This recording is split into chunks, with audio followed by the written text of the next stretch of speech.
That was very important right then. I was finding out when to quit. You'll appreciate that delay a little bit later on. Now, the biggest job of the whole day is getting horsed up in all this. All 130 or 50 people watch me here. Well, when I say I'm glad to be here, I really mean it. Literally, because the car stalled on ice down about a mile from the house this morning at 7:30, and I thought, well, this is my lecture right here. But we got it going finally and crept all the way down to Little Rock on the ice, and the plane didn't have much trouble. So thankfully for that. After what happened in Washington yesterday, I thought about walking. I don't know. You know, I think it's a real honor to be asked to be on this program, and I appreciate it. I appreciate the confidence the brethren express in asking me and the opportunity. I really like the program we have. I'm looking forward to reading that book from cover to cover because those are things that really are of interest to me. I've been on the program 2 or 3 times before and it seemed like I'm always just blowing in and blowing out. And come in here and give them a speech and then catch a plane back. Brother Wendell was up at Thursday not too long ago in a meeting with one of the churches, and I was talking to him. I said, this time I'm going to take the whole day off. I'm going to come down there and get my money's worth. And so sure enough, I got to spend the day with it. I've really enjoyed it. And, you know, if we just come in and leave, you just miss so much. The fellowship and all those good jokes we heard at lunch today. That was something to hear. Well, I can't wait to get back home and tell them on Thursday. Well, I like the subject I have, correctly interpreting Ezekiel's new temple. Let's look at this, and if you have your Bibles, we're going to be working through Ezekiel 40 through 48, and maybe sort of have a Bible class up here. It was Josephus who said that Ezekiel wrote of the exile and left us 2 books. Well, of course, nobody knows of 2 books that Ezekiel may have left, but it's been suggested that maybe the first book was chapters 1 through 39, and the second book, chapters 40 through 48, because it is so different from the first part. You might think it is a separate and a different book. There's been an awful lot said about this, very little read about it, and most people are highly critical of this passage in here on Ezekiel's temple for a number of reasons. One reason is it makes him out to be a false prophet, some say, because this temple never was built. And therefore, what is it doing in the Bible? Anyway, I want us to look at it, beginning first of all at the context of the Scriptures, looking at the whole book of Ezekiel. You know, every preacher tries to divide everything into 3 parts, doesn't he? Anything I can divide in 3 parts, I can preach, can't you? And so you can divide Ezekiel into 3 parts. And chapters 1 through 24 would be the first third of Ezekiel. These passages were written between 597 and 586 B.C. Ezekiel had already been carried off into exile in 597 with Jehoiachin, but the temple still remained, Zedekiah was still ruling, Jerusalem was still there until 586. And of course people maintained hopes and false prophets fanned those hopes that the temple is going to be rebuilt. I mean, it's not going to be destroyed, it's going to be okay. And the first third of Ezekiel is Jerusalem is going to be destroyed. The temple is going to be wiped out. They told about a Roman statesman named Cato. Every time he could get the attention of the Senate, he would say, Carthago delenda est. And that means Carthage must be destroyed. And so over and over again, that's all he would say, Carthago delenda est. And of course that came to be a slogan, and about 146 BC, Carthago was delenda ested, wasn't it? It was destroyed by the Romans. Someone making a pun on that said the theme of the first part of Ezekiel is Jerusalem delenda est. It's got to be destroyed. So that's 1 through 24. 25 through 32 contains a section on the foreign nations. Isaiah has a section against the foreign nations. Jeremiah does. So does Ezekiel. And so we have against Ammon, Moab, Edom, Philistia in the 25th chapter. Then a long section against Tyre. That beautiful prophecy of Tyre. I think you're going to have some lectures on that maybe. And then a short passage on Sidon, and then a long section on Egypt. And that takes you on down through the second part, chapter 32. Then we have the third of Ezekiel, 33 to 48. And hope and restoration is the theme. Jerusalem has been destroyed. The temple has been wiped out. No longer is Ezekiel pronouncing doom. He says, better days are coming. God's people will come home. And here we have the vision of the dry bones in chapter 37. I believe Brother Meredith spoke on that last night. And then you have the Gog and Magog passage. Gog and Magog represent the enemies of God's people. And there have been a lot of nominations. I personally believe that it is symbolic of Babylon. It's interesting to me that of all the enemies condemned in Ezekiel, Babylon's never mentioned by name. I don't think he'd let Babylon get away because they're the worst of all. So I would assume that's what this is. I think it could symbolize any enemy of God's people, as can be seen by its use in Revelation chapter 20. And so we have God's judgment upon the wicked. And then after the judgment upon the wicked, the forces of evil destroyed, sort of like the book of Revelation. We have the devil destroyed. We have the beast and the false prophet. And then John sees the new Jerusalem coming down out of heaven. You remember that in Revelation 21? Of course you do. And now, after we have the enemies destroyed, here we see the new Jerusalem, the new temple, in chapter 40 of Ezekiel through 48. So this is where it fits in. It's a message of hope and comfort.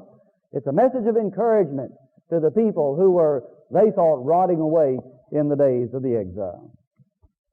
Now I want to spend a good part of my time that's allotted me in dealing with the content of the passage and maybe just walk through. A part of this passage we'll jog through. I don't plan to stop very long on some of it. Between you and me, I'm skipping some of it because I don't know what to do with it. We'll let Brother McCord explain it in the next open session, but I don't think anybody knows for sure what some of these mean. Maybe further investigation will bring the light to it. But now if you have your Bibles and would like to, turn to Ezekiel chapter 40. And Ezekiel says in the 25th year of our exile, more than likely this was 25 years after 597. That's what he called the exile. So that would be on down about 572, if my math is correct. And so about the 14th year after the city was taken. Well, you subtract 14 from 586, you come up at 572. It works both ways, doesn't it? And so 14 years after the destruction of the temple, there the people are in the midst of the exile. And Ezekiel has been there for 25 years himself. And then he sees this vision. And he's given a reed, or shown a man with a reed, and he is told to measure the temple as he sees this vision of the temple. The reed is about 10 or 11 feet long. It's 6 cubits, and a cubit in Ezekiel is a cubit and a handbreadth. I don't know why he did that. A cubit's supposed to be 18 inches, and a handbreadth would add about 3 more inches to it.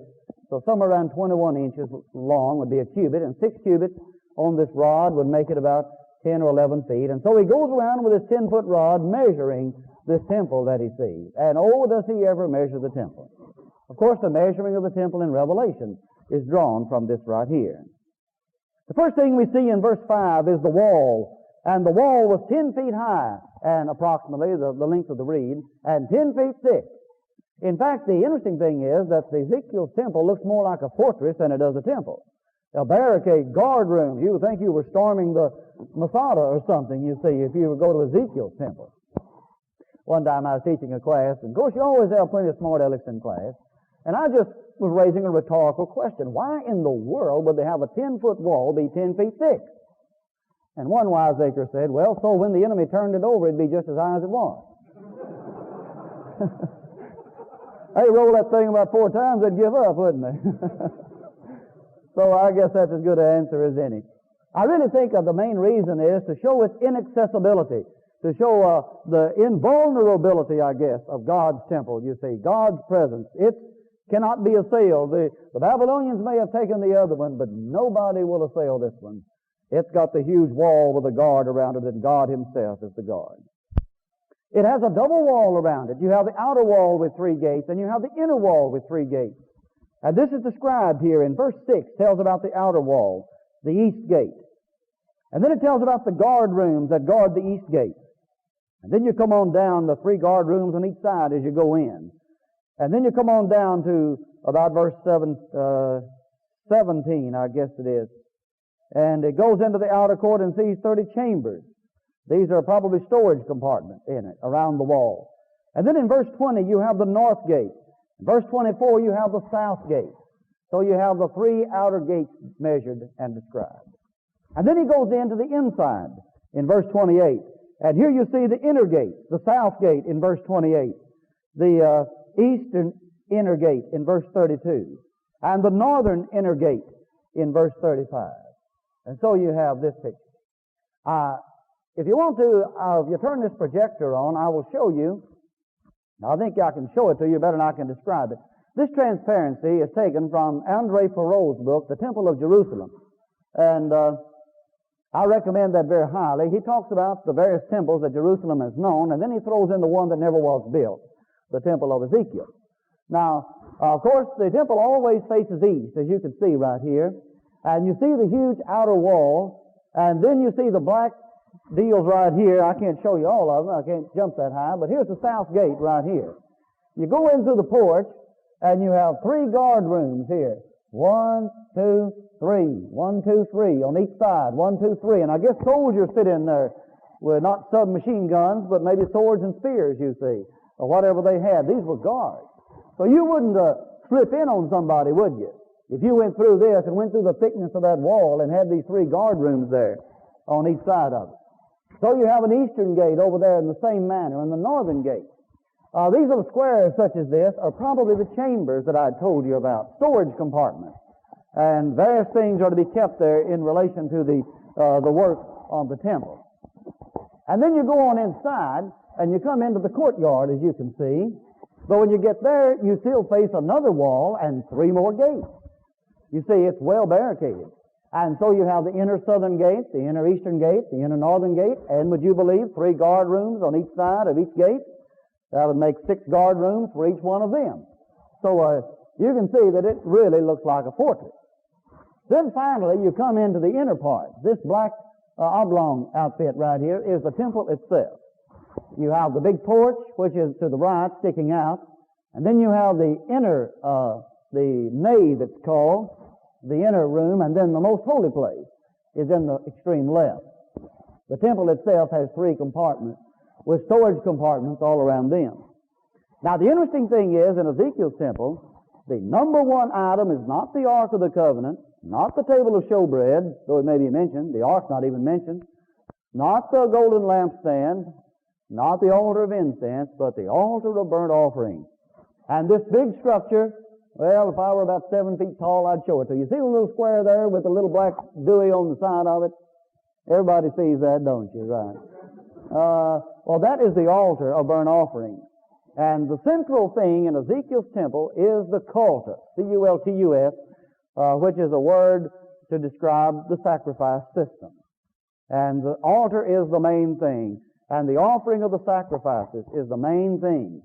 And all around the side of the temple, represented by those little white spots all around it, are little storage compartments. There are 3 stories of them, as you will see a little later. The whole outfit here is supposed to be 500 cubits long. And, of course, the normal cubit is 1.5 feet. That'd be 750 feet long. And with the extra length on it, you would run it up on past 800 feet square, this structure, as Ezekiel sees it. Okay, you want to get that light out of my face? I think that's good enough. I hope it's worth bringing in here. All that trouble you went to. I appreciate you doing that, but have you ever tried to describe this without a picture? You're in trouble. But I really appreciated that when I saw it. And so over here in Ezekiel chapter 40, we have the description of these gates and these guard rooms and such as that. You come on down to chapter 40 and verse 44. You have the chambers, some more storage compartments, chambers for the singers. You have singers at the temple. And then in verse 46, 45 and 46, chambers for the priests. They also have chambers there where they keep their materials. And especially the priests who have charge of the altar. Ezekiel has very special preference for the sons of Zadok. You see them listed in verse 46. Zadok was a high priest in the days of David and Solomon. And when Solomon became king, he banished Abiathar from being priest. That was Eli's son, or grandson, or great-grandson rather. And he instituted Zadok, installed him as the high priest. And all of the high priests, from Solomon down to the days of Antiochus Epiphanes, were descendants of Zadok. Some even say the word Sadducee came from Zadok. That's a good guess.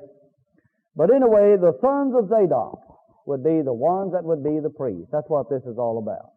Now, one thing that might help you really appreciate what Ezekiel is doing here is to remember that Ezekiel was a priest.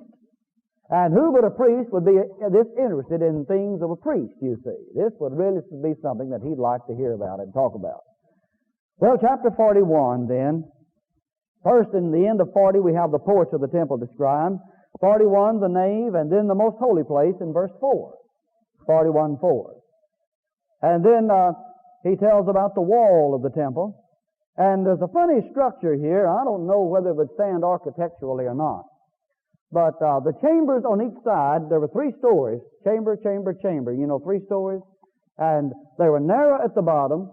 The second story stuck out more like this, and the third story stuck out like that. It'd make the temple look sort of like a V. It looks to me like if you were building a substantial structure, you'd have the widest at the bottom and narrow at the top. Don't you think so? But Ezekiel didn't ask me.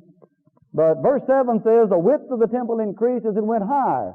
And so he had these side chambers built in this manner. Well, you come on over then to verse 18 of chapter 41. And here you have the plain ornamentation. It really looks like a fortress. There's not much ornamentation at all. About all you have are cherubim and palm trees. The faces of a man, the faces of a lion representing the cherubim and the palm tree. You know, the Jews were well known for that. They wouldn't even put representations of people on their coins, even in New Testament days. They nearly rioted one time when some Roman soldiers were stationed at the Antonia near the fortress, because these shoulders had Caesar's head on their shields. And this was a violation of the second commandment, you know, any likeness of man or beast. So they were careful not to have this around. And so here in Ezekiel's temple, you have very plain descriptions, ornamentation. Decorations, I'm trying to say, not descriptions. Down in verse 22, we have a picture of an altar, but if you read this altar, you'd learn it could not be an altar burnt offering because it's made out of wood. Now think with me for a minute. What would happen to that thing the first time you built a good fire to burn an animal on it? You wouldn't have an altar anymore, would you? This is more than likely his answer to the table of showbread. Because later on in verse 22 it says, this is the table that is before the Lord. And so this is one guess as to what that's all about. There is an interesting comment in the Talmud that as long as the temple stood, the altar atoned for Israel. But now that the temple is gone, a man's table atones for him. So that was the Jewish explanation of this passage right here. So this is a man's table, the altar. Well, you come to chapter 42. And here we have a description of all these chambers. And I'm sure you'd like to sleep while I read this to you. So I'll move on through that rather quickly. At verse 13, we have the cafeteria. This is where the priests eat. And so they have a little place there where they eat the holy things. And then in verse 14 of chapter 42, we have the cloakroom. The priests do not wear their holy garments going in and out among the people. They wear them only when they're ministering before the Lord, and they take them off and store them there and put their other clothes back on when they leave. And so that's what we have here in verse 14. Well, chapter 43 is one of the most important features. And then he led me to the gate facing the east. And behold, the glory of the God of Israel was coming from the way of the east. That which made it so great is God comes and dwells there. That's the point. And he saw the vision of God. It was like the one he saw by the river Kibar. That's back in chapter 1 of Ezekiel, which we'll not look at today. And the glory of God came into the house, and he filled the house. You know, that which makes a building a temple is the presence of God. That was what a temple is. It's where God dwells. And it may be the greatest place in the world and have Temple of the Lord written over the door, but if God doesn't dwell there, it's not a temple. And so God comes through the east gate, notice that, and he dwells there. Again, the gate facing the east. And even the whole top of the mountain becomes holy in verse 12, because God has come to dwell there. And then we have a description of the big altar of burnt offering. Verse 13, I'm at 43:13, in case you're lost by now. Page 1224. And so we have the description of the altar of burnt offering. And it tells about the altar hearth. And then we have the dedication of this altar. Again, the emphasis on the cultus. Remember me telling you about the word cultus? And he described the animals that are sacrificed for 8 days in the dedication of this, 7 days, and then on the 8th day, the regular offerings are given. And so you have this elaborate description of the offerings for the dedication of the altar. No mention in here at all of the Ark of the Covenant, no problem. Sacrifice to God, that's the main thing. Now remember, God came through the east gate. And after God entered in through the east gate was sealed off. And some have said, well, this is because God will never leave. Another one is because no one else can go where God is gone. Are you ready for this one? The Catholics teach that this proves the perpetual virginity of Mary. After the Lord was born through Mary, she was sealed off and had no more children. I'm sure you're impressed to hear that. But at any rate, that's what they get out of this. The gate is sealed off after the Lord goes through. No more. And then we have quite a bit in here regarding the prince. Like 44:3, the prince is the king. Ezekiel never calls Zedekiah the king. He never calls any earthly man the king. I guess he realizes God is the king. And all that he will honor that he'll accord any earthly king is to call him a prince. And so what's the prince going to do? Well, he's going to come and worship at the house, but he's not going to be the main thing about the house. He's going to have to live away from it also, as we'll learn later. And so we see the vision of God and His glory. And the place is holy in verse 9. No foreigner will come in. The Levites will not be allowed to do much. They can just sort of stay on the outside and work around and minister in the sanctuary, but they can't work with the sacrifices. The Levites, Ezekiel didn't seem to think much of. Later on, we learned that only about 74 Levites came home in Ezra 2:40, whereas 3,000 other priests came home, and so the Levites seem to have gone the way of the world. And Ezekiel may be reflecting his opinion of them here. And so the Levites have a menial job. And then verse 15, 44:15, but the priests, the sons of Zadok, they shall come near to me to minister to me. Here's some interesting things that might catch your fancy. In verse 18, they're to wear linen clothes, linen turbans, linen undergarments. They can't wear wool or anything that makes them hot because they don't want them perspiring when they serve the Lord. Maybe a good verse here to show that preachers aren't supposed to sweat. Do you reckon? But anyway, the priests have to wear linen clothes so they won't perspire as they serve the Lord. They can't shave their heads. They have to keep their hair trimmed, though. You may want to show that to some of your children. They can't drink wine, and they have to marry certain women and so forth. So these are regulations regarding the priests. 45 contains the apportionment of the land. The whole land of Palestine in Ezekiel's vision is divided into about 12 strips of equal width and of unspecified length across the land like this. And right in the middle strip, in the center of the middle strip, is the temple. And on either side of the temple, in the middle strip, is where the prince has his territory. Now, you may remember that in Solomon's temple, he lived next door. If it rained or snowed, he had no problem getting to church. You know, he was just right there. His house joined hard to the synagogue, didn't it? Hard to the temple. But Ezekiel is carrying on a separation of church and state. The prince can come worship, but he doesn't live there. And so we have the land marked off in strips like that. They have their feasts observed in verse 21. Again, the cultus, 45:21, the Passover is observed there. And in verse 25, the Feast of Tabernacles is observed. For some strange reason, Ezekiel left Pentecost out. We normally say there are 3 major feasts, but Pentecost is not in here. And then he gives special privileges to the prince. He can leave by the same gate he entered. But the common people, when they come through the north gate, have to leave by the south gate. When they come by the south gate, they have to leave by the north gate. I don't know why. Maybe that's where the old superstition came from. Are you supposed to leave by the door you came or a different door? I've forgotten which you're supposed to do when you go visiting. But anyway, maybe they got that from Ezekiel here. And so we have all the sacrifices that are to be offered in the continual burnt offering. Places where the priest would boil the guilt offering, the sin offering, and do such as that. Chapter 47. He sees from under the altar. That's the main thing in his temple. From under the altar, he sees water trickling. And the farther it goes, the deeper it gets. The farther from its source, the deeper it is, to the ankles, to the knees, to the thighs, and then deep enough where a man could practically swim in it, or could swim in it. And it becomes a great river, and it freshens the waters of the Dead Sea. So the Dead Sea turns into fresh water in his vision. This is verse 8 of chapter 47. But there's enough water, salt left around in verse 11 for the people to use. And you might be interested in this in verse 12, that there were trees there that bore fruit, and bearing fruit in their season, and their leaves were for the healing of the nations. That sound like anything you've read in Revelation? And so we have the land divided among the 12 tribes here at the end of 47. 48 continues to show about the division of the land, where the tribe of Dan, Asher, Naphtali, Manasseh, and on down the line would have their portion. All 12 of them, not just 2 coming back, but all 12 coming back and settling there. And I guess the climax of it all would be the last verse in Ezekiel. What are they going to name this great city where this great temple is? The Lord is there. That's what it's all about. Heaven is where God is. And that's all that counts. Well, let's look then at some of the problems concerning the passage.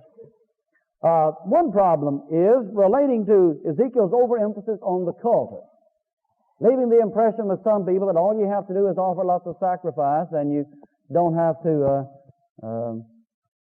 be the right kind of a person. I was thinking of something else. Some of you following in your books, and I've put number 3 over at number 1.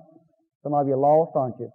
I can do that, you know, since I'm doing it. I meant to do it. So I've skipped over to number 3, problem number 3. You lost there in your book. See, if I don't tell you that, you won't pay any attention to it. You'll be over hunting where it is. But at any rate, when Ezekiel is emphasizing the right way to worship, he is not necessarily de-emphasizing the other. He's just giving a stress on something. Like when a person stresses the love of God, that doesn't mean he doesn't believe in the wrath of God, does it? And when one preaches a sermon on works, it doesn't mean he doesn't believe in grace. So I don't see any problem there at all, really. Another problem, that's number 1 in your book, and that is harmonizing Ezekiel with the Torah. There are real problems. For example, one place, I have given some in the book here, where in on Numbers chapter 28 and verse 9, 2 lambs are to be offered as a burnt offering, whereas in Ezekiel 46, 4, it's 6 lambs. So you got 4 too many lambs. And offerings for the new moon, this is the beginning of the month in Ezekiel 46.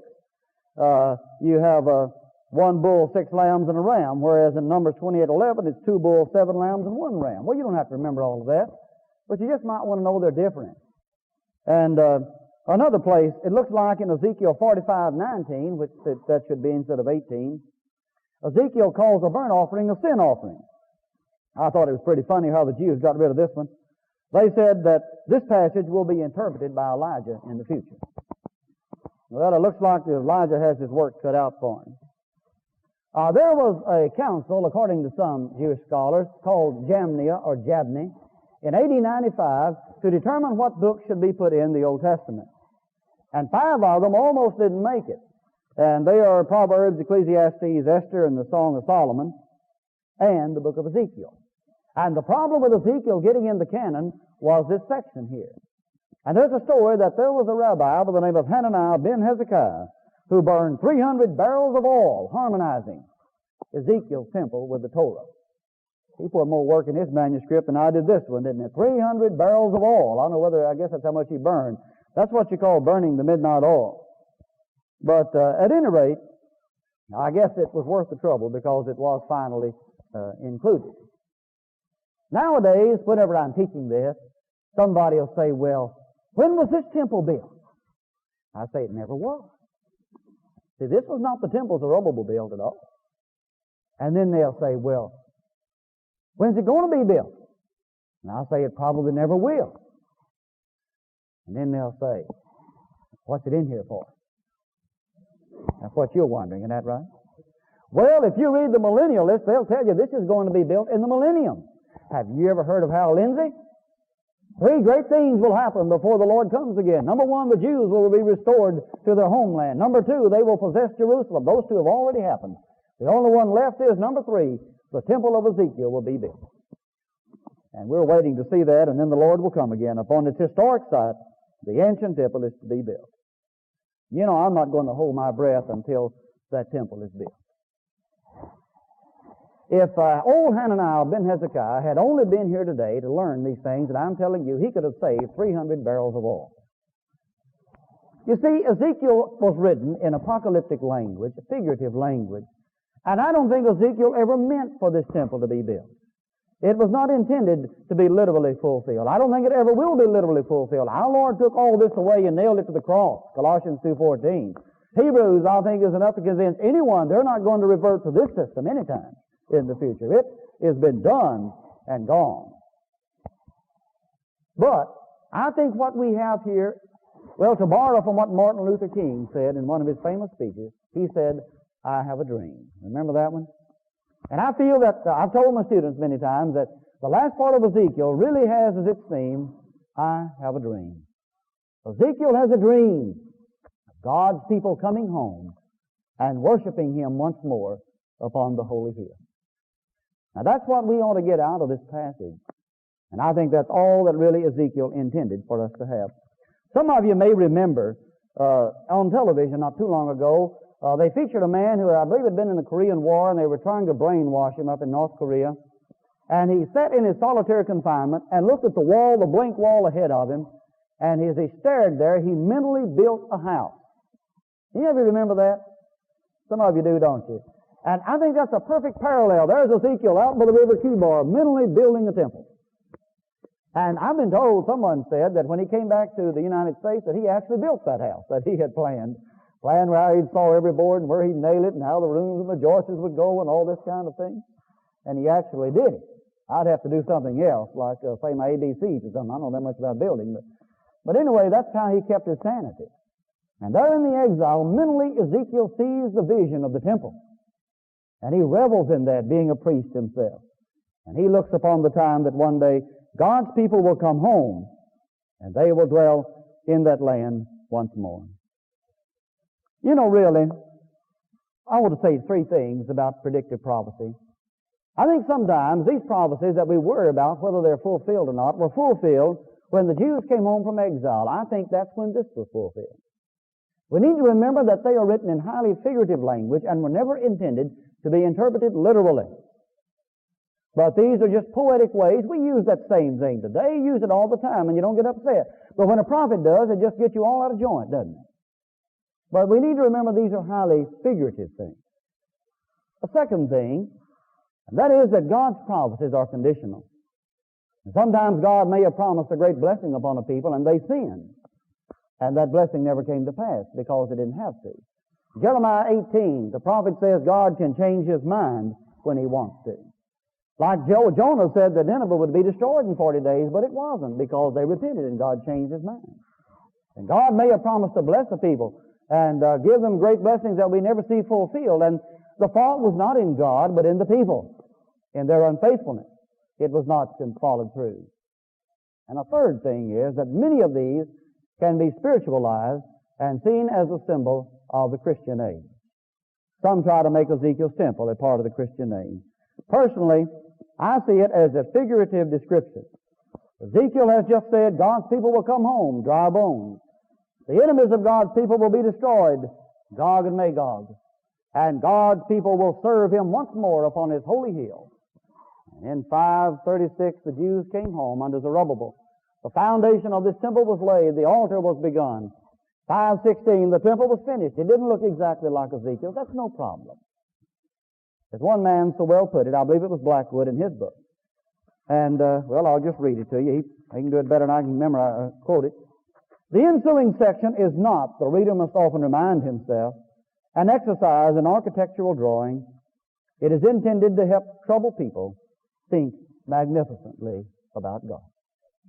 And what greater vision and what greater hope could those that love the Lord and experience the joy of worshiping in His temple have than the realization and the promise that once again they will walk the streets of Jerusalem.